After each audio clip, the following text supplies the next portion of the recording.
like to welcome you to college. It's the Boldcastify College Show, episode 7. And for y'all joining us, we're going to be switching up the way we do things from now on. We're going to try to condense our shows and reformat a few things. So bear with us in the way we do things from now on and go from there. Thanks. And by the way, I'm Clay. I'm Mark. How you doing? Brandon. This is Robert. Alrighty. And this is the BCS show. So what do we got today, guys, in the world of college football? Anything good?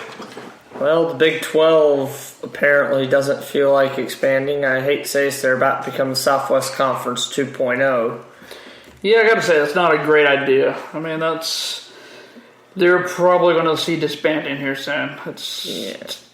It's not going to be a good outcome at the end of the day. I don't understand why, because, Houston's a natural because, the old Southwest Conference ties. Also, Cincinnati wouldn't be horrid. Even basketball-wise, Memphis wouldn't have been bad. Right, but they really don't look at basketball-wise. But even football-wise, the last couple of years, Memphis has been competitive. Right. And Cincinnati's competitive, and Houston's competitive. But that's also not the way the Big 12 looks at it. Their key thing is football, and that's pretty much where they care. It's going to be a key thing.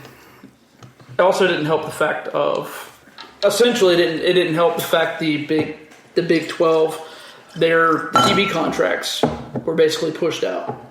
The Big 12 was basically told by ESPN the different factors, and as we hear this in the background, I believe there's a little more Captain Morgan being shared around. Basically, they were told the fact by ESPN, Fox Sports, and the owners of the TV rights that don't expand. We want to keep things as they are. But yes, the thing about that is still, I have a problem with the fact that they realize they just signed their own death warrant, it seems like, in that respect. Yeah, no, I can't really dispute that logic. But, they listen to the companies, or the media companies that are paying their money. I guess they decide to stay it out. Plus, they have more money between themselves if they don't split it up. It's like a pie. Or more money for Texas. Everyone knows Texas runs the conference. It's Texas, Oklahoma. But the funny thing is Texas was actually lobbying for Houston. Yeah. That's the scary part. Yeah. But you got to remember, the TV companies were still looking back and saying, we don't need Houston to come in because we already have that market. So look at it from that perspective. But what about college Memphis? football? What about Cincinnati? Oh, I agree. That one is something they could do. But their programs are average at best. But in basketball, they bring you a basketball, or even Tulane. We're talking about football. An academic, another Kansas that helps you academically. Yeah, but the way football is going now, the way things are going in football, it's going to be a separation of the mediocre programs and even the very close to pretty good programs and the power programs, the key programs. I'm going to tell you right now, there's going to be 4 conferences in about 10 years from now. Or the Big 12 is going to splinter off and there's going to be a rogue 5th conference, one or the other. No, I agree. It's essentially going to happen. The upper echelon is going to split off. The upper part of the group of 5, like your Houstons, your Boise States, your Western Michigan, your Cincinnati, your South Florida, your Memphis, those guys, and maybe the bottom part of the Big 12, or maybe even some of the top part of the Big 12, or might form a rogue conference as the 5th conference. Well, most of your top part of the Big 12 is going to join another conference because SEC already wants Texas, Oklahoma. There's a few teams they want there. Then again, the Pac-12 almost wanted them. They came very close in the 11th hour. Texas. No, to get in 4 of them. They came close to getting A&M, Texas, Oklahoma State. And then A&M was subbed out for Texas Tech after A&M joined the SEC. What do you think Houston would do in the ACC? In the ACC? Okay. That'd be interesting. That would be a... I think they'd probably be like an NC State or somebody like that in the long term. Long-term wise. I think so too, because the only teams they play in the ACC is what? Louisville? They don't really play that many ACC teams. Of course, their whole schedule changed. Yeah. I don't know if they'd be as dominant in the ACC. Well, they had a good team last year, but this team this year might have been a little overrated. Well, not even that. It just depends on how they can keep their coaching. They're still a good team. They did pretty well against Oklahoma. And Tom Herman himself is a really good coach. You just don't know if you can keep that kind of consistency up. Yeah, because it is Houston. They're kind of like, they'll have a couple of good years, but then they'll go back to the doldrums for a minute. Right. I think Houston would be good in the ACC. I think they'd be good at I think they would, but in the recent years, they've improved a lot. They have. Yeah. And it would definitely be an incredible get if they were to go to the ACC. I would be all over that. He's going to get an extra couple $1 million for doing it anyway. So, you can get a team in Texas in the Atlantic Coast Conference. That would be money. Yeah, because right now the SEC, especially the Houston market. Whew. Oh yeah. The SEC, the ACC, the Big Ten, and the Pac-12 seem to be they're basically going to survive no matter what because they're all pretty stable. The ACC, surprisingly, was on its last nail at one point a few years ago, but then when the Big East went belly up, surprisingly, the ACC basically got a second wind. Right. They actually stabilized the ACC. Yeah, the ACC is, I honestly do believe, is going to be stabilized. Part of it is because of the grant of rights agreement and different things, and they've finally gotten off their rears and are agreeing to do a network now. Finally. I don't know why it's taking so long. Well, I think part of it was the fact that for a minute they were on 11th hour status. Well, maybe that's it, but at least they figured it out, and it looks like everything's going to be status quo and getting better with the ACC because, the quality of play, quality of coaching, everything's gotten much better. Who we've picked up in the last number of recent years. ACC football has gotten much better in the last 5-10 years. To me, at worst, they're the second best league in college football right now. Ooh. At worst. Wow, I like it. Because overall, like from top to bottom, right now, SEC is still the best. I don't know about that, actually. But okay. Conference. Monetarily, the way things are done. Monetarily, yes. Yes, that's what we're talking about. I'm saying right now, competitively, though. We haven't been talking that for the last 8 minutes. How many powerhouses do we have in the SEC? We have Alabama. Florida currently only has one loss. Texas A&M is undefeated, so we have 3.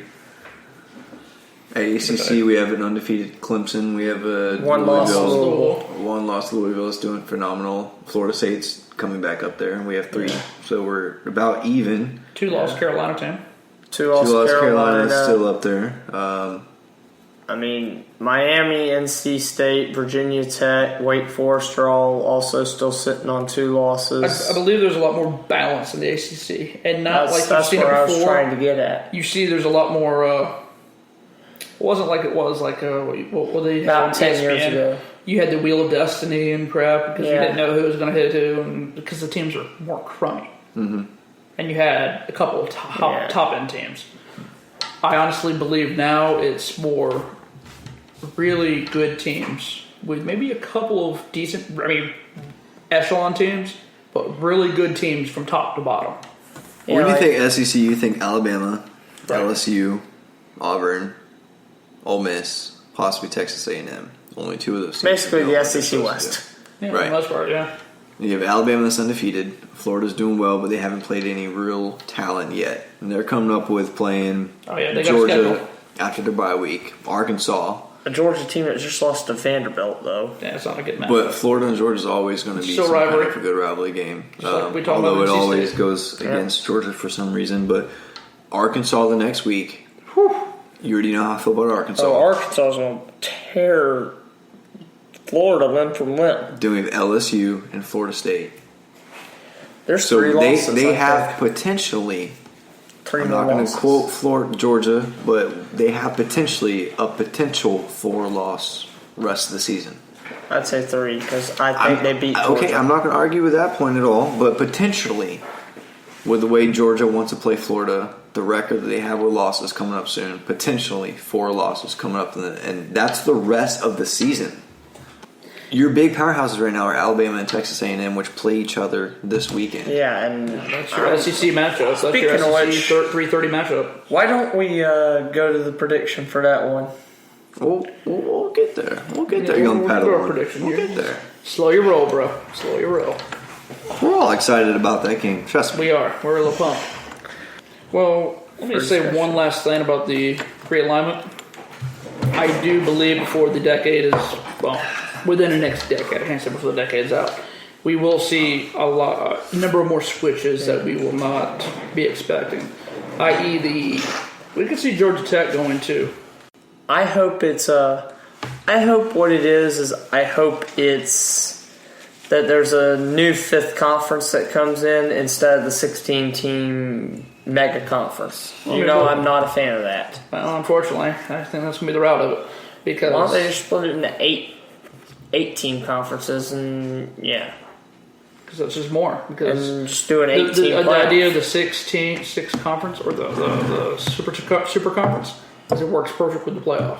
I think they should. Well, my thoughts on the playoff. I think it should be 16 teams, but that's just me. That's just way too much.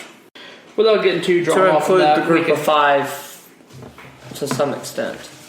anyways, we're getting a little off topic anyways, so let's get back into our regular routine. Top 25. Number 2, or the top 2 hasn't changed. 3 and 4 did slightly. Alabama number 1. Number 2 at Ohio State. Number 3 at Michigan, followed by Clemson. Number 5 at Washington. 6 Texas A&M. 7 Louisville. 8 Nebraska. 9 Baylor. 10 Wisconsin. I didn't see Baylor making their way in the top 10, but they sure enough That's did. impressive. 11 we have Houston. 12. Florida State at 13. 12. West Virginia, biggest Absolutely. riser. Right, yeah, they jumped up there like no other. I mean, they jumped up 8 spots. I didn't see that They're coming. undefeated as well, though. Yeah, but look at That's the why. play. But hey, more power to them. 13 Florida State, 14 BSU, 15 Florida, Boise State. right, which we play soon. 16 Oklahoma, 17 Arkansas, number 18 Tennessee, 19 Utah, 20 Western Western Michigan, Row 20 the boat, PJ Yep. Fleck. 21 Auburn, followed by University of North Carolina, Ole Miss, Navy. LSU made their way back in the top 25 And at then number receiving 25. votes, we have Colorado, Miami, Oklahoma State, Washington State, Virginia Tech, South Florida, Stanford, Iowa, Arizona State, Southern Cal, NC State, San Diego State, and Pitt, Troy, and TCU are still receiving votes. Woo. But here's the thing. The thing is with Baylor, isn't it crazy that one-loss Louisville right now is ahead of the 2 undefeated Big 12 teams? Well, I mean, they're looking at the quality of the Schedule. Yeah. Which is, Louisville's played better. yeah. Baylor's out of conference, Washington's out of conference, and West Virginia's out of conference. We're about Charmin soft. I won't necessarily say Washington yet. I mean, they're Rutgers is about as Charmin soft as it gets this year right just now. Washington. No, I'm saying Washington played Rutgers in their. Well, no, I knew that going into it. Yeah. But I mean, Now. they're playing what they're dealt like we've done it in the past. Yep. And guess what? They're doing a whooping on them. We're They a are. prime example of that. We were ranked number 4 going in the Oh, yeah. Yes. in the thing, and Avenge some demons. Yes. Exercise some demons when they played Stanford, yeah. Stanford. I'll be honest, When how they we're played still Oregon a few ranked. weeks Oh, ago. yeah. I mean, Miami lost 2 games like that, and they're out of the top Yeah. 25. So the fact that we're still ranked in at number 13 is Well, it was, good. Yes. I mean, Louisville and North Carolina are not bad football teams. North Carolina, I'd say the Virginia Tech game was an aberration because that was about as bad of weather conditions as you can buy for a game. Yeah, but what is it Brandon has said recently? You play the game. You play the game, and both teams play in the same weather. And by the way, Western Michigan, row the boat. PJ Fleck will probably be there for a very limited amount of time. I don't know who As PJ Fleck is. The head coach. Okay. He will probably be. He's right now considered a top job Top jobs? right now. Okay. They're talking about him for the Purdue job, for the Oregon job. Yeah. And for the Oregon job. If Oregon opens up, a lot of people Wow, are saying man, they're already trying to. they clean could out get Oregon. him. That's pretty bad. I mean, he's a hot commodity. So okay, Oregon has been well in the last 5 years. They've done phenomenal. For the last 10 years, probably. 10 years, I'd venture to say. I think he's correct. After 2 years of having a rough season, do you think it's fair to a coach to go ahead and look for a new coach? Well, Helfrich kind of inherited a loaded team, and they expected it to stay loaded. But it's kind of fair. That's what the expectations were. But if Jimbo, with what he's done at Florida State, has had a year and a half of suck, which comes with every team, do you think it's fair to go ahead and say we need a new coach? The difference between Jimbo Fisher and Mark Helfrich, Jimbo Fisher has a ring. Well, there's another difference, too. He tore us the hell up, though. I'm going to be honest. But Helfrich tore us up with Chip Kelly's football team. Right. But what I was going to say about Jimbo is Jimbo also built that team. Yes, Jimbo also built the team, and he's going through 2 processes now. This Maybe is probably into 3. He's into his 3rd. Yeah. Starting into his 3rd. He's rebuilt a program. True. He's built and now rebuilt a program, and now he's going about it again. Helfrich was given a program that was basically built, and now it's crumbling. That's the difference. So basically, what I'm understanding is it's like a business owner taking over a business who was a very successful business running it to the ground. Yes. Okay. That's exactly That's what a very it good is. analogy. And running it down very quick. Just after a few years. The difference between Charlie Strong and Mark Helfrich, Charlie Strong was dealt about as bad a hand as you can be dealt down in Texas. Yeah, Mac Brown had that entire pile cleaned up. Cupboard was empty. Yeah. And yet they're treating Charlie Strong like it was a full cupboard, and it's not. There's a difference. It's Texas. Other differences that I won't elaborate into on this. All right. It being Texas. I think we all know where you're headed. Yeah, I think we can all say. I'm going to cut that off right now. Anyways, before Mark takes us down a rabbit hole. And I don't want to. Which, hey, you know what? College football has, sports has taken that role in the last couple months anyways. Yeah, I mean, it's not nothing. Which is a little depressing because that's the one thing I watch to get away from all that nonsense. Same here. And here's another little tidbit. Miami quietly is nearing the end of its NCAA probation following the Nevin Shapiro scandal. Well, which it shouldn't have ever really been on after they did the investigation and after, Al Golden gave up the bowl games. I mean, I'm not a Miami fan, but I sympathize with those guys over that. I don't. A little bit. Yeah, I can see what you're saying, but I mean, it also doesn't help the fact that they have a history. And that Ohio State got away with murder, basically, compared to what they did, and yet... With the tattoos? With a few things. Like what else? Penn State basically got all their stuff taken away. Got all their stuff brought. Penn State should have gotten the death penalty, but they didn't give it. It didn't really. There's so many factors I can say into that one, but I was talking about the actual football program. Ohio State had multiple things other than the tattoos bile, too. And there's no way you're going to get the death penalty anymore because of the TV networks. We've already discussed this. It's not feasible. If SMU got the death penalty back in 1987, half the Southwest Conference should have gotten the death penalty because SMU, from what I saw in the documentary, wasn't even the worst offender, but they got caught. Or they got tattled on, I should say. And what's the catch? What do they always say? Because I remember during watching the... You don't get caught, you're all right. I remember watching the Pontiac... Access documentary, right? Right. And one of the guys that was an SMU assistant was saying that he went to Mark Lewis's house. Now, Mark Lewis played for Texas A&M. He's like, we weren't going to get Mark Lewis. Mark Lewis was going to go to A&M.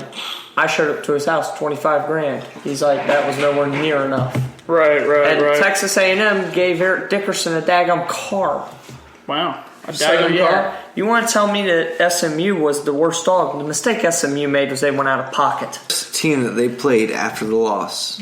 Let them line up with 10 on a punt and decline the penalty. That is true sportsmanship. And I think what they did was they were just like, they probably had a before game meeting about it and was like, hey, we're going to do this. It's like, hey, go ahead. We'll decline the penalty. I just can't believe they did that. They're just to bring a little little cat skeleton out with all that on there. A quick shout out to Florida State defense.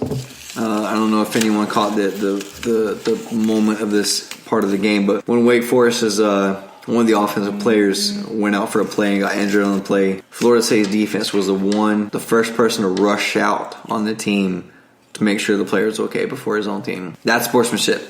Yeah, it is. That is. Not someone to mock the other team. I also noticed that like the Wake Forest players, after tackling our players, were actually picking them up and we usually have pretty good. There was a lot of good sportsmanship in the Atlantic Coast Conference.